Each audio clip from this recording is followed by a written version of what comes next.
নিশ্চয়ই তোমরা চিকেনের অন্য কোনো আইটেম খুঁজছো, তাহলে চোখ বন্ধ করে আজকে এই চিকেন রেজালাটা বানিয়ে ফেলো। খেতে দেখবে দারুণ লাগে, আর রান্নাটাও কিন্তু একদমই সিম্পল। চলো রেসিপিটা শুরু করা যাক।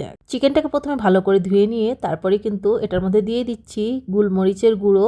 চিকেন রেজালাটা কিন্তু ফার্মের যে মুরগি হয় সেটা দিয়ে কিন্তু ভালো হয়। দিয়ে দিলাম নুন পরিমাণ মতো, আর দিয়ে দিলাম আদা রসুন আর কাঁচা লঙ্কার কিছুটা পেস্ট। তারপর এটার মধ্যে দিয়ে দেব কিন্তু টক দই পরিমাণ মতো, মানে একটুখানি বেশি দিলাম টক দইটা অবশ্যই একটুখানি এই রেজালার মধ্যে একটু বেশি দিতে হবে। একবার যদি এটা রান্না করে খাও না, বারবার এটার প্রেমে পড়ে যাবে, এতটাই ভালো লাগে খেতে। ফার্মের চিকেনে কিন্তু ওই চিকেনের ঝোল চিকেন কষা একঘেয়েমি হয়ে যায়, খেতে খেতে আর ভালো লাগে না, কিন্তু এইভাবে যদি বানাও না একদম প্রেমে পড়ে যাবে। তারপর এর মধ্যে দিয়ে দিলাম সাদা তেল, আর সাদা তেল দিতে হবে অবশ্যই। দেওয়ার পর কিন্তু ভালো করে মেরিনেট করে 1 ঘন্টার জন্য রেখে দেবো। তোমাদের যদি হাতে সময় না থাকে 0.5 ঘন্টার জন্য কিন্তু রেখে দিতে পারো মেরিনেট করে। ভালোভাবে কিন্তু হাত দিয়ে মেখে নিতে হবে। হাত দিয়ে মাখার মধ্যেও কিন্তু অনেকটাই স্বাদ হয়। তো চলো একটা মশলা তৈরি করে নিয়ে নিয়েছি পোস্ত দানা, আমান বাদাম নিয়েছি কয়েকটা কাজু নিয়েছি কিন্তু সাদা তিল। ব্যাস এখন এটাকে শুকনো ঘুরিয়ে নেব। তো শুকনো ঘুরিয়ে নিলে তারপরে কিন্তু পেস্টটা সুন্দর হয়। শুকনো ঘুরিয়ে নেওয়ার পর জল দিয়ে পেস্ট করে নিলাম, একটা স্মুথ পেস্ট তৈরি হয়ে গেল। তারপর কিছুটা পেঁয়াজকে আমি সেদ্ধ করে নিয়েছি, আর এইভাবে যদি সেদ্ধ করে দাও না পেঁয়াজটা, রান্নাটা এতটাই ভালো হয়। চলো এটা পেস্ট করে নিলাম। তারপর কড়ার মধ্যে দিয়ে দিলাম আবারও সাদা তেল। রান্নাটা অবশ্যই সাদা তেলের মধ্যে করব। তেলটা গরম হওয়ার সঙ্গে সঙ্গে দিয়ে দেবো তেজপাতা, দিয়ে দেবো কয়েকটা গোটা গরম মশলা, দিয়ে দেবো এলাচ দারচিনি, আর কিন্তু বেশ খানিকটা নিয়েছি গোলমরিচ, আর নিয়েছি শুকনো লঙ্কা কিছুটা। তো দিয়ে দিলাম। এখন একটুখানি ভাজা ভাজা করেই পেঁয়াজটা যে আমি সেদ্ধ করে পেস্ট করে রেখেছি সেটাকে দিয়ে দিলাম আদা রসুন কাঁচা লঙ্কার পেস্ট। আর এখন এটাকে ভালো করে একটু নাড়াচাড়া করে নেব। আর এই পেঁয়াজটা সেদ্ধ করে নিলে দেখতেও বেশ ভালো লাগে। গোলমরিচগুলো দেওয়াতে কিন্তু এই রেজালাটা দারুণ লাগে খেতে। দিয়ে দিলাম ধনে গুঁড়ো 1 চামচের মতো, লঙ্কার গুঁড়ো দিয়ে দিলাম, আর দিয়ে দেবো এখানে 1 চামচের মতো চিনি।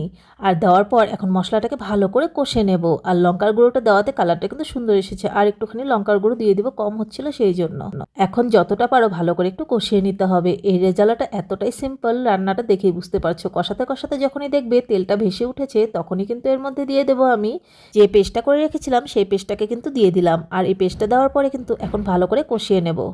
এই চিকেন রেজালা পরোটা বলো, নান বলো, বা ফ্রাইড রাইস বলো, বা প্লেন ভাত বলো, সবটার সঙ্গে দারুণ লাগে। তো কষিয়ে নেওয়ার পর মেরিনেট করা যে চিকেনটা সেটাকে কিন্তু দিয়ে দিলাম। এখন ভালো করে একদম মাংসের সঙ্গে মশলাটাকে ভালো করে মিক্সড করে নিতে হবে। নিশ্চয়ই রেস্টুরেন্টে খেয়েছো এই রেজালা, কিন্তু এইভাবে বাড়িতে যদি বানাও না, রেস্টুরেন্টের থেকেও একদম দ্বিগুণ স্বাদ হয় এই রেজালা। আমার উপর বিশেষ করে এই সেম ভাবে একবার রান্না করে দেখো। তো চলো একবার ঢেকে দিলাম, 2-3 বার করে এভাবে ঢাকা দিয়ে রান্না করেছি। জলটা তো উঠবেই চিকেন থেকে অবশ্যই, আর সেটাকে ভালো করে শুকাতে হবে নাড়াচাড়া করে। যেহেতু ফার্মের মুরগি, তার সঙ্গে কিন্তু মেরিনেট করে রাখা হয়েছিল বেশিক্ষণ, সেই জন্য বেশিক্ষণ কিন্তু ঢাকা দিতে হয় না। ওই 2-3 বার ঢাকা দিয়ে করেছি। মাংসটা এতটাই সফট হয়, খেতে দারুণ লাগে। তো এখন ভালো করে কিন্তু জলটাকে শুকিয়ে আমি কষিয়ে নেব মাংসটাকে।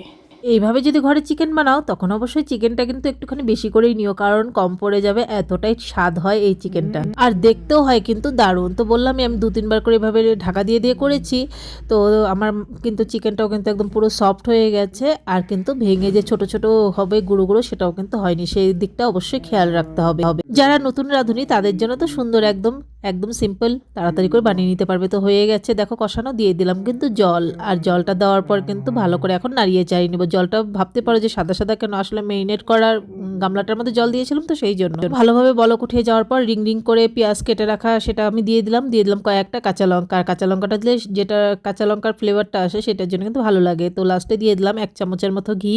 ঘিটা দেওয়ার পর ভালো করে একটুখানি নাড়াচাড়া করে বলক উঠিয়ে নিয়ে গ্যাসটা বন্ধ করে দিয়ে দেবো কিন্তু গরম মশলার গুঁড়ো। ব্যাস হয়ে গেছে আমার কিন্তু চিকেন রেজালা। আর এখন ঢাকা দিয়ে রেখে দেবো রেস্টে কিছুক্ষণের জন্য। তারপর কিন্তু নামিয়ে নেবো, যাতে গরম মশলা গন্ধটা পুরোটা মাংসের মধ্যে ছড়ে যায়। তো নামিয়ে নিলাম চিকেন রেজালা। কার কার পছন্দ হয়েছে আজকের এই রেসিপিটা কমেন্ট করে জানিয়ে। তো কালারটা যেরকম দুর্দান্ত এসেছে, খেতেও হয়েছে অসাধারণ। আর এটা কিন্তু অবশ্যই কিন্তু মাখা মাখা করেছি, আর দেখতেই পাচ্ছ। এই রান্নাটা করে পরিবারের সবাইকে একবার খাওয়াবে, তাহলে সবাই বলবে বাপরে আজকে কি বানিয়েছো, পুরো একদম ভাতই কম পড়ে যাচ্ছে। এই জন্য সেদিন একটু কিন্তু ভাতটা বেশি করেই নিও। বললামই তো, প্লেন ভাত, ফ্রাইড রাইস, পোলাও বা নান বা পরোটা, সবটার সঙ্গে কিন্তু এই চিকেন রেজালাটা অসাধারণ লাগে খেতে। একবার যদি খাও বারবার খেতে চাইবে এই চিকেন রেজালা। সত্যি বলছি দারুণ লাগে খেতে। তোমাদের একটা লাইক একটা কমেন্ট আমাকে আরো উৎসাহ করে তুলবে সুন্দর সুন্দর নিত্য নতুন রেসিপিগুলো তোমাদের সঙ্গে শেয়ার করার জন্য। তাহলে আশা করছি আজকেরটা ভালো লেগেছে।